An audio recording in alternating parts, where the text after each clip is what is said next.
कधी काळी मी पण इतकी स्लिम होते हे पाहून विश्वासच बसत नव्हता. तर आम्ही इथं आलेलो आहे तर मामाच्या घरी आणि इथे आल्यानंतर पाहिलं की दिया तिच्या मम्मीच्या लग्नाचे फोटो पाहत बसली होती.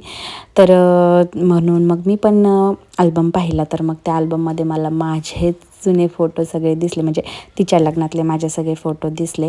आणि ते पाहून ना मला इतकं कसं तरी, म्हणजे असं वाईट पण नाही म्हणता येणार आणि असं वेगळंच फील होत होतं की कशी होते मी आणि आता कशी झाले. तर खूप असं वाईटच वाटत होतं मला की मी एवढ्या छान फिगरमधून अशी झाली. तर माझ्या लग्नानंतर 10-11 महिन्यातच तिचं लग्न झालं होतं आणि मी माझ्या लग्नात तरी यापेक्षा पण थोडीशी कमीच होते. आणि खूप छान अशी दिसत होते, मस्त बाहुलीसारखी छोटी छोटी क्यूट क्यूट. पण आता हे चित्र बरंच बदललं आहे आणि मला ते परत रिव्हर्ट करायचं आहे.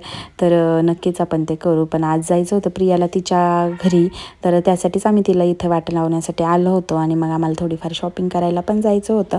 म्हणून मग म्हटलं चला हिला इथं बाय बाय करून आपण आपल्या कामाला जाऊयात. तर मग हिला बाय बाय केलं आणि त्यानंतर मग दुसऱ्या मामाच्या घरी आले, तिथे मस्त कॉफी वगैरे घेतली आणि त्यानंतर मग आम्ही आलो साड्यांच्या शॉपमध्ये.